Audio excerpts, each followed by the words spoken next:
بسم اللہ الرحمن الرحیم۔ شروع اللہ کے نام سے جو بڑا مہربان نہایت رحم کرنے والا ہے۔ یکم محرم الحرام امیر المؤمنین سیدنا عمر فاروق رضی اللہ تعالیٰ عنہ کا یوم شہادت ہے۔ سیدنا عمر رضی اللہ تعالیٰ عنہ کا نامی اسم گرامی عمر اور کنیت ابو حفص ہے، جبکہ لقب فاروق ہے۔ آپ رضی اللہ تعالیٰ عنہ کی والد کا نام خطاب اور والدہ کا نام ختمہ تھا۔ حضرت عمر رضی اللہ تعالیٰ عنہ کا سلسلہ نسب 8ویں پشت میں رسول اللہ صلی اللہ علیہ وسلم سے جا کر مل جاتا ہے۔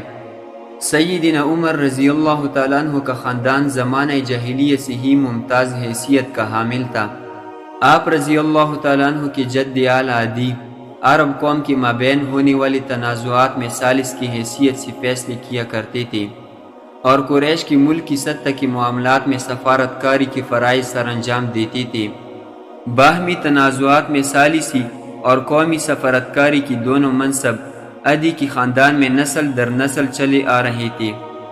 جب آپ رضی اللہ تعالیٰ عنہ جوان ہوئے تو عرب کی شرفاء کے جو مشاغل رائج تھے ان میں مشغول ہو گئے۔ آپ رضی اللہ تعالیٰ عنہ نے نسب دانی، سپہ گری، پہلوانی اور خطابت میں مہارت پیدا کی۔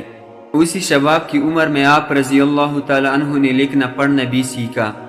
تعلیم و تعلم سے فراغت کے بعد تجارت کی غرض سے آپ رضی اللہ تعالیٰ عنہ نے اسفار شروع کیے، جس میں آپ رضی اللہ تعالیٰ عنہ کو مالی منفعت کے ساتھ بہت سے تجربات بھی حاصل ہوئے۔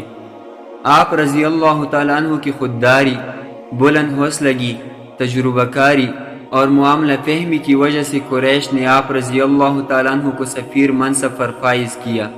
قبائل کے مابین جب کوئی پیچیدہ صورتحال پیدا ہو جاتی تو آپ رضی اللہ تعالیٰ عنہ ہی سفیر بن کر جاتے تھے اور اپنے غیر معمولی فہم و فراست و تدبر سے معاملات کو حل فرما دیتے تھے۔ حضرت عمر رضی اللہ تعالیٰ عنہ کی عمر ابھی 27 برس تھی کہ عرب کی سرزمین پر مکہ کی گھاٹیوں سے توحید کی صدا بلند ہوئی۔ حضرت عمر رضی اللہ تعالیٰ عنہ کے لیے صدا نہایت ناپسندیدہ تھی، جس کی وجہ سے سخت برہم ہوئے، یہاں تک کہ جس کے بارے میں پتہ چلتا کہ مسلمان ہو گیا ہے اس کے دشمن بن جاتے، اور جس پر قابو چلتا اسے زد و کوب کرتے۔ ان کے خاندان کی ایک کنیز جس کا نام بسینہ تھا مسلمان ہو گئی تھی، اس کو اتنا مارتے کہ تک جاتے، لیکن ظلم و تشدد برداشت کر کے بھی کوئی ایک بھی اسلام سے نہ پھیرا۔ یہ اسلام کی حقانیت تھی۔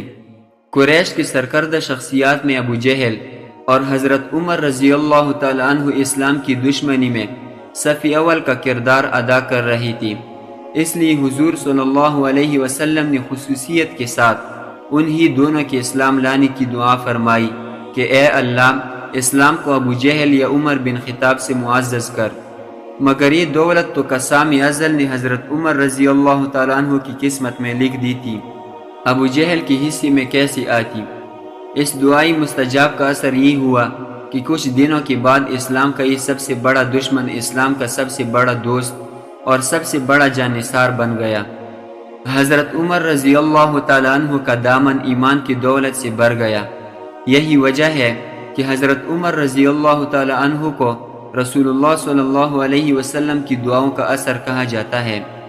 مکہ مکرمہ میں 7 سال اور دور مدینہ منورہ میں 10 سال آپ رضی اللہ تعالیٰ عنہ ہر وقت ان حضرت صلی اللہ علیہ وسلم کے قریب رہے۔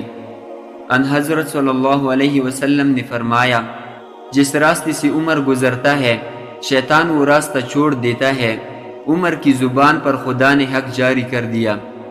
حضور اکرم صلی اللہ علیہ وسلم ابو بکر عمر کے کندھے پر ہاتھ رکھ کر جا رہے تھے۔ آپ صلی اللہ علیہ وسلم نے فرمایا، ہم تینوں قیامت میں اسی طرح اٹھیں گے۔ حضرت عمر رضی اللہ تعالی عنہ نے 10 سال 6 ماہ 10 دن تک 22 لاکھ مربع میل پر اسلامی خلافت قائم کیا۔ آپ رضی اللہ تعالی عنہ کے دور میں 3600 علاقے فتح ہوئی۔ آپ رضی اللہ تعالی عنہ کے دور میں 900 جامع مساجد اور 4000 عام مساجد تعمیر ہوئی۔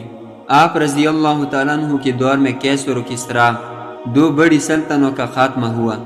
عراق، اریان، روم، ترکستان اور دیگر بلاد عجم پر اسلامی عدل کا پرچم لہرانا سیدنا عمر فاروق رضی اللہ تعالیٰ عنہ کا بھی مثال کارنامہ ہے۔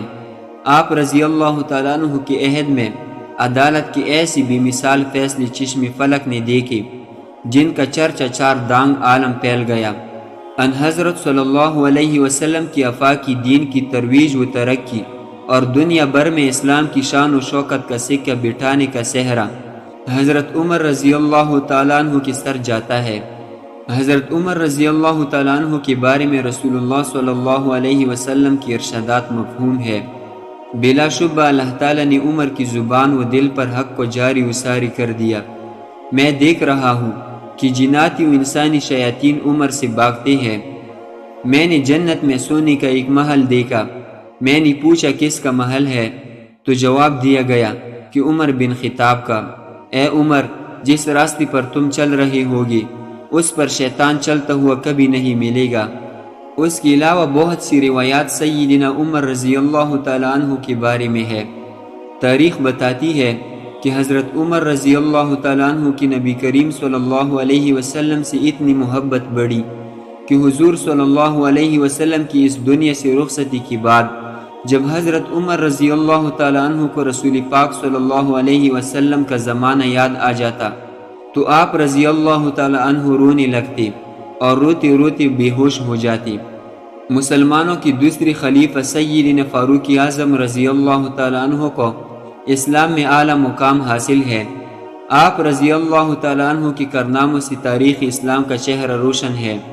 آپ رضی اللہ تعالیٰ عنہ کی درخشندہ تاریخ 1400 سال جگمگ نظر آ رہی ہے۔ عدل و انصاف کے باب میں حضرت عمر رضی اللہ تعالیٰ عنہ کا کوئی ثانی نہیں ہے۔ ان کی عالی اطوار، شاندار کردار اور قابل رشک زندگی سے غیر مسلم بھی متاثر ہوئی۔ حضرت عمر رضی اللہ تعالیٰ عنہ کی تائید میں 27 قرآنی آیات نازل ہوئی۔ آپ رضی اللہ تعالیٰ عنہ کی شان میں 40 سے زائد احادیث رسول اللہ صلی اللہ علیہ وسلم موجود ہے۔ حضرت عمر رضی اللہ تعالیٰ عنہ نے 63 سال کی عمر پائی۔ اسلامی مساوات کا سورج عہد فاروق میں 22 لاکھ مربع میل تک سکون و طمانینت کی روشنی بانٹتا رہا۔ حضرت عمر رضی اللہ تعالیٰ عنہ کا عدالتی نظام انتہائی آسان تھا اور سہل انصاف آپ رضی اللہ تعالیٰ عنہ کی خصوصیات میں ہے، جہاں کسی قسم کی رشوت، سفارش، جھوٹی گواہی، جانبداری اور بے ایمانی کا تصور ہی نہ تھا، اور خود خلیفہ وقت بھی عدالت کی روبرو پیش ہو کر جواب دینے کا پابند تھا۔